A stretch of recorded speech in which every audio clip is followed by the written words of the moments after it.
वो है सुराज्य। प्रजा को देख एक राजा तब मुस्कुराता है जब वो जानता है कि ना राजा के मन में कोई प्रश्न है, ना ग्लानि है, ना पीड़ा है, और ना ही उसके प्रजा के मन में।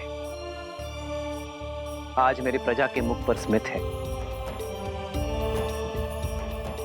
मैं अपनी प्रजा की अपेक्षाओं को पूर्ण कर सुराज्य को अवध में लाना चाहता हूं मित्र। और जब यह क्षण आएगा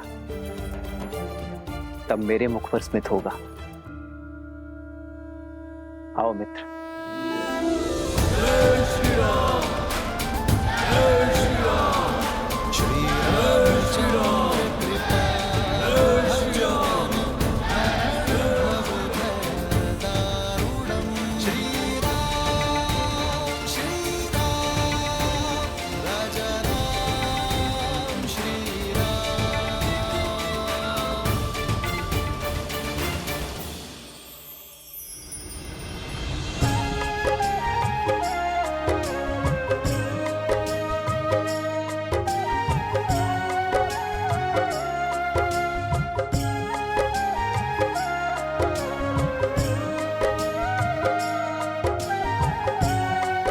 सीता दीदी, हमारे पग को कष्ट ना हो इसलिए ये सारा प्रयास हनुमान जी हमारे लिए कर रहे हैं,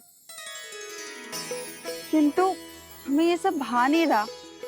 हनुमान केवल हमारे लिए नहीं कर रहा है श्रुतकीर्ति, हमारे पीछे हमारी प्रजा की स्त्रियां भी हैं। उन्हें कष्ट ना हो ये उसका उद्देश्य है। हाँ दीदी, पर ये सब केवल हमारे कारण ही हो रहा है ना? हाँ, ये आरंभ है और इसे रोज का नियम बनाना होगा। प्रातः की शुरुआत कहीं ना कहीं से तो होगी ना। स्वच्छता केवल धूल कंकड़ का निवारण नहीं करती, एक स्वस्थ जीवन की नींव भी रखती है। जब राज्य के लोग स्वस्थ होंगे तो हमारा राज्य भी स्वस्थ होगा।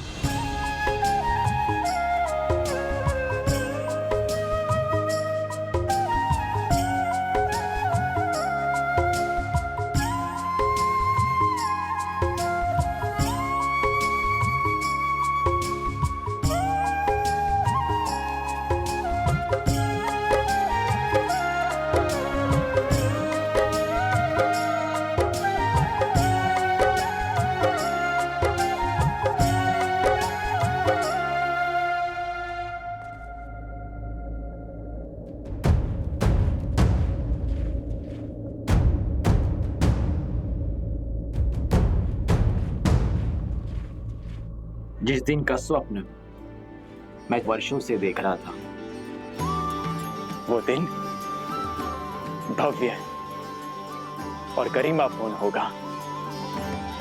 इसमें कोई बाधा नहीं आएगी। मित्र, आपके राज्य अभिषेक की पावन घड़ी, उसमें सेना का नियोजन, क्या आपकी प्रजा के मन में भय का निर्माण नहीं होगा कि होने वाले राजा अपने राज्य अभिषेक से पहले सुरक्षा का प्रबंध कर रहे हैं कि कुछ अघटित ना हो? प्रजा और राज्य का रक्षण एक राजा का प्रथम कर्तव्य होता है मित्र। राज्य की सुरक्षा केवल आक्रमण के बाद ही नहीं, उसके पूर्व से करनी होती है।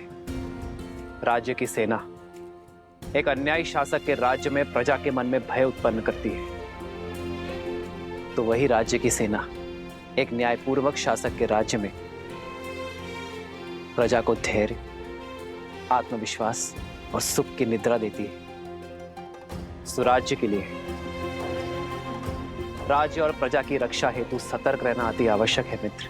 जब प्रजा के मन में रक्षण का भय ना हो तो प्रत्येक व्यक्ति अपने कार्य का निर्वहन अधिक कार्यक्षमता के साथ करेगा। इससे राज्य सुख और समृद्धि के मार्ग पर चलेगा मित्र।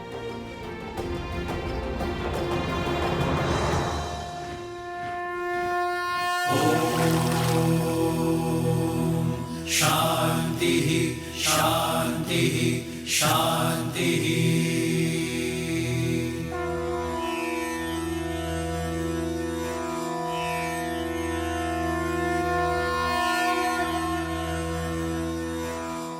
हे सूर्यदेव, रघुवंश की कुल वधू की आराधना और आभार स्वीकार करें। हे छठी मैया, ये समस्त राज्य हमारी संतान है, इनका भविष्य सुखमय और समृद्ध बनाइए। अपने तेज से हम सबके जीवन में सुख और समृद्धि का प्रकाश फैलाइए।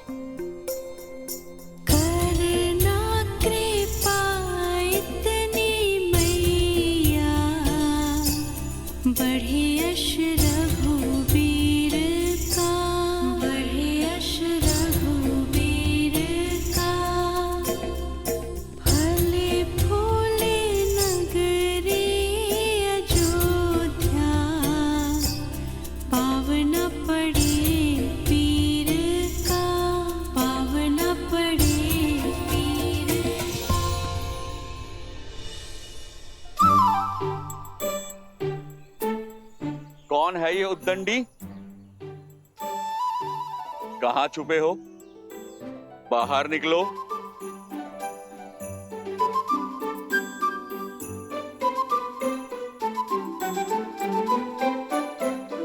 क्षमा कीजिए प्रभु। किस बात की क्षमा? वो हमारी गेंद आपको क्षति पहुंचाई। इसका दंड तो अवश्य मिलेगा, किंतु दंड से पहले एक बात जानना आवश्यक है कि किसी भी क्रीड़ा में ये विशेष ध्यान रखा जाए कि किसी को हानि ना हो, किसी को क्षति ना पहुंचे। जी प्रभु, हम दंड के लिए तैयार हैं। पहले वचन दो कि इस बात का ध्यान रखोगे। हम वचन देते हैं, अवश्य ध्यान रखेंगे। तो अब दंड के लिए सज्ज हो जाओ। अपना हाथ आगे करो।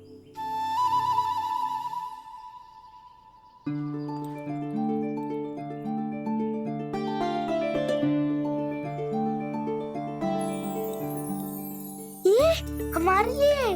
हाँ, तुम्हारी प्रामाणिकता के लिए। तुम दोनों छुपकर भाग भी सकते थे, परंतु तुम बुलाने पर आए, अपनी भूल स्वीकार कर दंड का सामना भी किया। यही प्रामाणिकता जीवन भर बनाए रखना। चलो अब एक और खेल खेलते हैं। ये देखते हैं कि तुम सब में सबसे वेग से कौन दौड़ता है। भागो।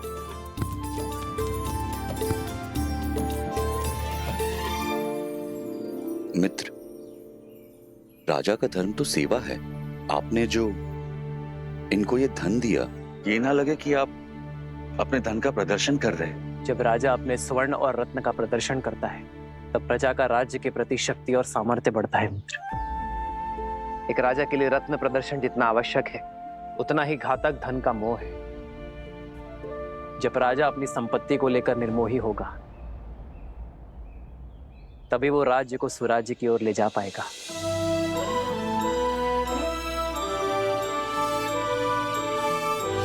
राजा की संपत्ति पर प्रजा का गर्व और राजा के लिए भार हो, यही सुराज्य का सार है। जब राजा अपनी संपत्ति पर गर्व ना करे और उसे अपने कार्यों में प्रयोग करे, तभी राज्य सही अर्थ में सुराज्य होता है। अति सुंदर। आपके विचारों ने हमारे विवेक को झंझोड़ दिया है। आपके ही मार्गदर्शन से अब से किष्किंधा में भी सुराज्य होगा, राम राज्य का परचम लहराएगा। जय श्री राम।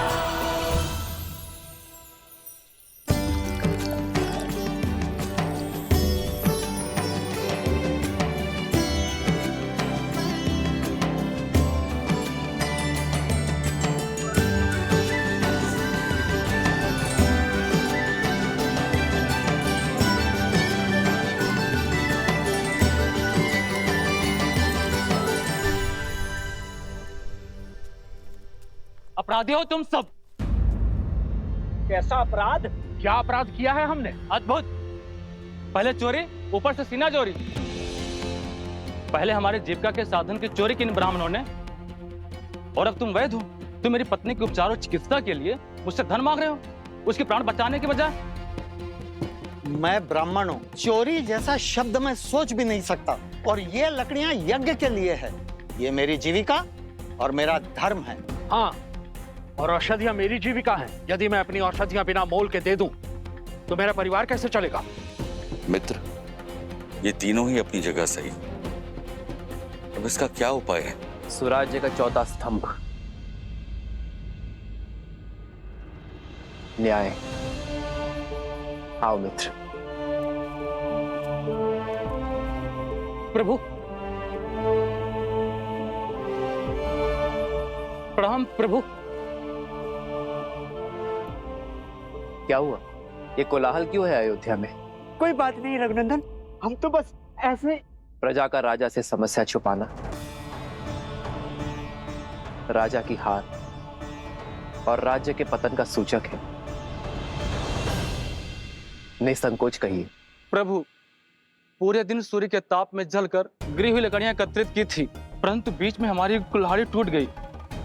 हमने लकड़ियां सूखने के लिए छोड़ दी थी, सोचा इन्हें बेचकर पुनः अपना कार्य प्रारंभ करेंगे। किंतु इन ब्राह्मणों ने हमारी लकड़ियों का उपयोग यज्ञ में कर लिया प्रभु। प्रभु, शास्त्रों के अनुसार स्वयं गिरी हुई लकड़ियों का उपयोग केवल यज्ञ में ही किया जाता है। अब आप ही बताइए, शास्त्र नीति का पालन करके हमने क्या अपराध किया है, पाप किया है? यहाँ किष्किंधा के राजा मेरे मित्र वानर राज सुग्रीव उपस्थित है। क्यों ना वो इस समस्या का हल बताए।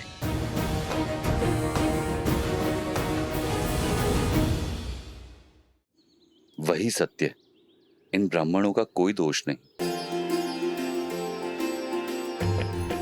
ना आप असत्य कह रहे हैं, ना आपने कोई अपराध किया है, ना हमारे वैद्यराज का कहना गलत है। प्रभु, अगर कोई गलत नहीं है तो ये कलेश क्यों? इसका समाधान क्या है प्रभु? शास्त्रों के अनुसार यज्ञ में स्वयं गिरी लकड़ियों का ही उपयोग करने का निर्देश है, इसलिए ब्राह्मण निर्दोष है। किंतु ब्राह्मणों के लिए न्याय वनवासियों के अन्याय का कारण बना, और वनवासियों का अन्याय वैद्यराज के अन्याय का कारण। वनवासियों की आजीविका का साधन उनसे छिन गया, उनका जीवन चक्र हिल गया। ऐसे में उन्हें पुनः सशक्त करने का दायित्व किसका है? भूल समझ में आ गई प्रभु, यह समाज का कार्य है। यज्ञ के उपयोग में मिलने वाली सुविधा का मूल्य देना हमारा धर्म है, और इसीलिए वनवासियों को नई कुल्हाड़ियां हम देंगे। अपना कर्तव्य हम निभाएंगे। प्रभु, हमारे न्याय का आधार धर्म हो चला था, इसीलिए हम भटक गए थे, जबकि हमारे धर्म का आधार न्याय होना चाहिए। मित्र, आज ये घटना आपके समक्ष हुई, इसीलिए ये न्याय हुआ, परंतु तुम्हारी अनुपस्थिति में ये हुआ तो क्या करोगे? जिन्हें आवश्यकता है पहले उनकी सहायता करेंगे मित्र। आप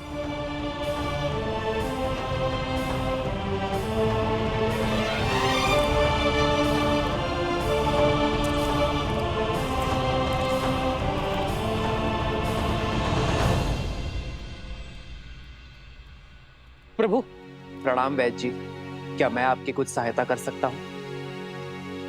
श्री राम श्री राम श्री राम श्री राम श्री रामचंद्र कृपालु भजो मन हरण भव भय दारुणम नव कंज लोचन कंज मुख कर कंज पद कंजारुणम।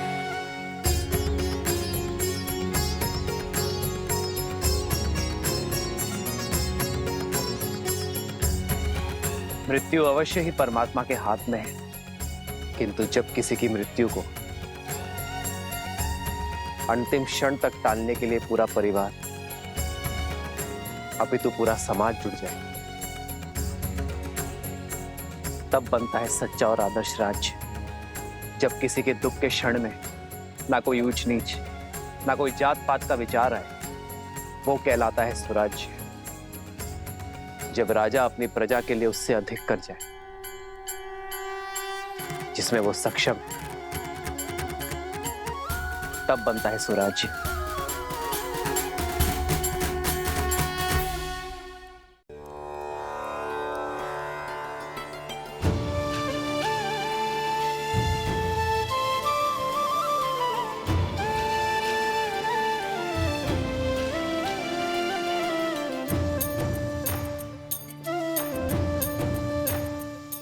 नहाए खाए के अर्थात स्नान और भोग के साथ छठ पर्व का पहला दिन प्रारंभ होता है। इस भोग को खाने के बाद हमें 36 घंटों का व्रत रखना होगा, अर्थात परसों भोर। ये व्रत शांति के लिए है। जहाँ शांति हो वहाँ सुख और समृद्धि अपने आप आ जाती है। ये राज्य मेरा परिवार है और इसकी शांति की कामना करती हूँ मैं छठी माँ।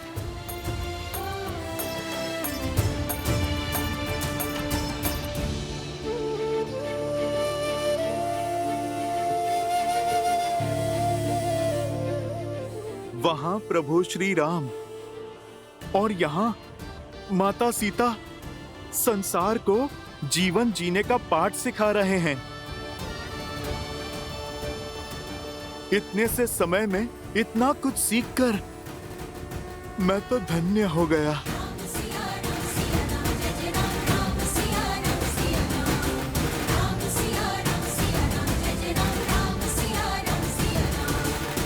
सुराज्य के लिए राज्य कार्यभार का सही होना आवश्यक है और राज्य कार्यभार समाज व्यवस्था पर चलता है। जीव, अन्न, पानी और आरोग्य ये किसी भी व्यवस्था के मूलाधार है। यदि रोजगार नहीं होगा तो जीविका नहीं होगी। ना कोई अन्न खरीद पाएगा और ना ही कोई रोगी अपना उपचार करवा पाएगा। हमें रोजगार के निर्माण का ये चक्र शुरू करना होगा मित्र। वही राजा को अन्न और जल, इन मूलभूत आवश्यकताओं का संचय और निर्माण करना होगा।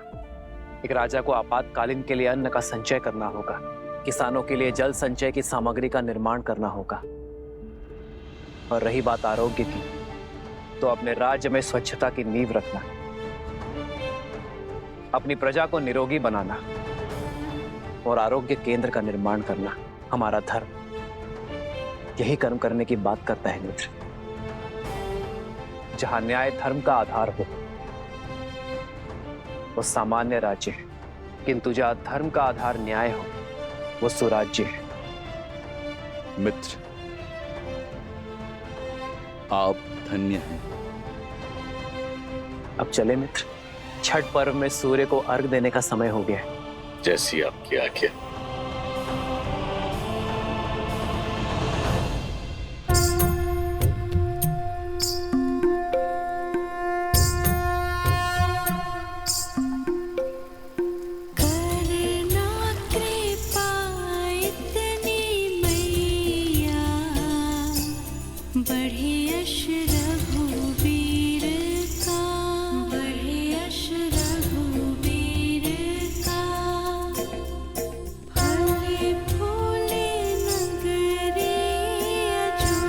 मेरे श्री राम सदा सदा के लिए अयोध्या के होने जा रहे हैं।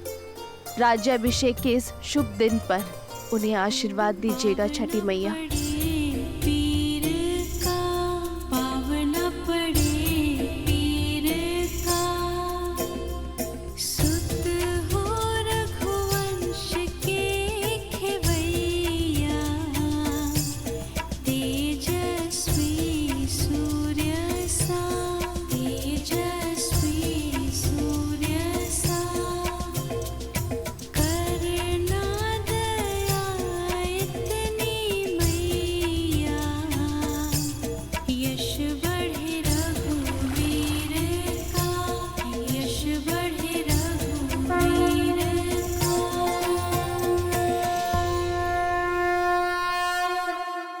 आओ राम, तुम्हारे लिए कलेवा परोस दिया है। तुम्हारा प्रिय दही भात और राजभोग सब है, ग्रहण करो।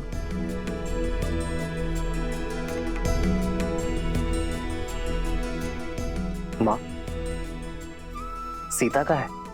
भोर की पूजा समाप्त नहीं हुई? रघुकुल की चारों पुत्र वधु भोर से ही तट पे हैं। महर्षि मुद्गल के कहे अनुसार छठी मैया की पूजा कर रही हैं।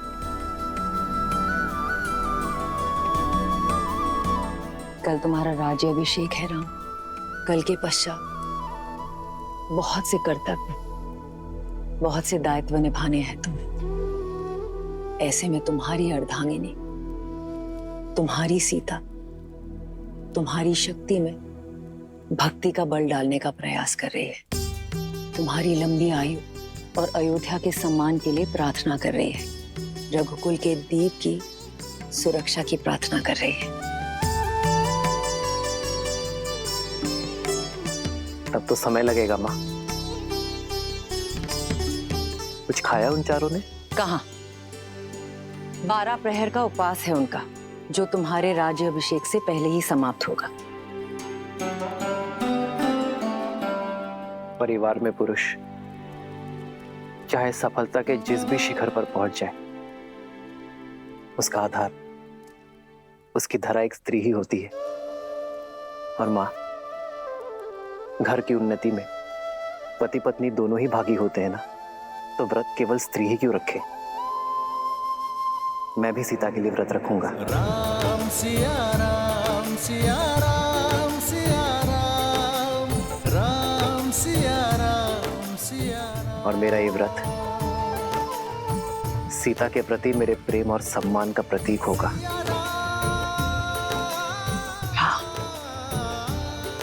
मेरा राम जितना प्यारा पुत्र है, उतना ही उत्तरदायी पति भी है। राम सिया राम सिया राम सिया राम, राम सिया राम सिया राम। प्रणाम ऋषिवर। कल सुबह सूर्य की पहली किरण के साथ ही श्री राम का राज्याभिषेक होगा और श्री राम जैसा धर्मात्मा राजा पाकर ये धरा धन्य हो जाएगी।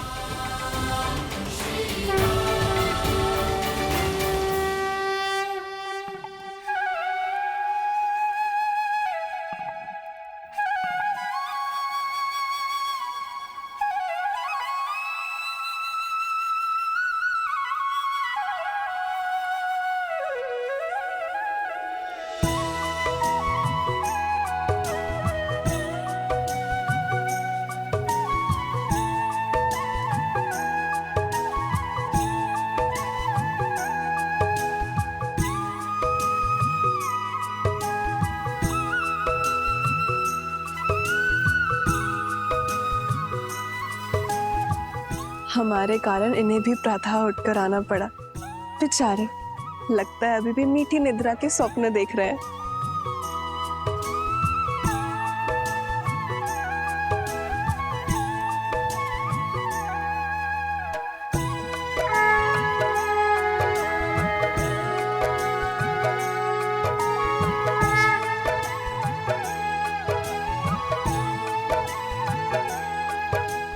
तो छठी माँ की पूजा हम अपने बच्चों के लिए रखते हैं, ताकि उनका जीवन सरल हो और कोई परेशानी ना हो।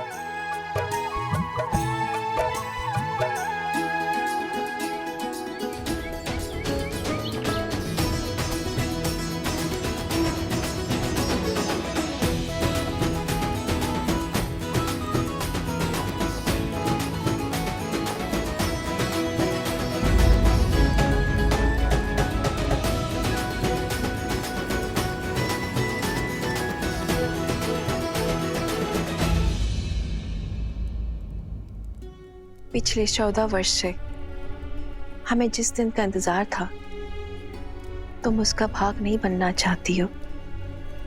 हमारा राम राजा बनने वाला है। चलो कैकेयी, ये समय बीती बातों का शोक मनाने का नहीं, आने वाली घड़ी के सुख में रंगने का है। आपको मुझ पर क्रोध नहीं आता? इस समय भी आप मुझे अपना दोषी नहीं मानती? कैकेयी दीदी, वनवास में जाने से पूर्व स्वयं राम ने तुम्हें क्षमा कर दिया था और हमने भी आपको क्षमा कर दिया था। मुझे राम के प्रति तुम्हारे प्रेम में ना पहले कोई संदेह था, ना है। मुझे ज्ञात होता कि समस्त भूमि के राजाओं से मेरा राम राजधर्म सीखेगा, ज्ञान प्राप्त करेगा, तो वनवास का ये वचन पहले मैं मांग लेती। दीवे, आपके भीतर ममता ही नहीं, बुद्धि माता का सागर बहता है। धन्यवाद दीदी। तो दीदी, तनिक आप भी इस ज्ञान की गंगा में गोता लगा लीजिए। भूल का भार छोड़िए और पुत्र के राज अभिषेक में चलिए। सियावर रामचंद्र की, सियावर रामचंद्र की, सियावर रामचंद्र की, सियावर रामचंद्र की।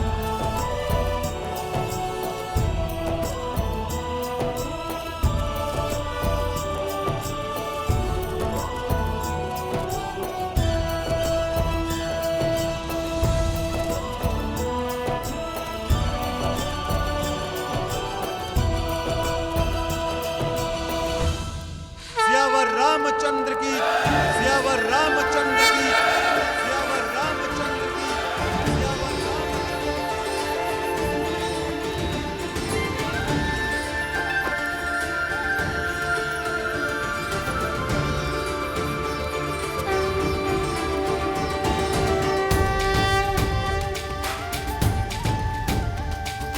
श्री रामचंद्र कृपालु भजु मन हरण भव भय दारुणम्। श्री रामचंद्र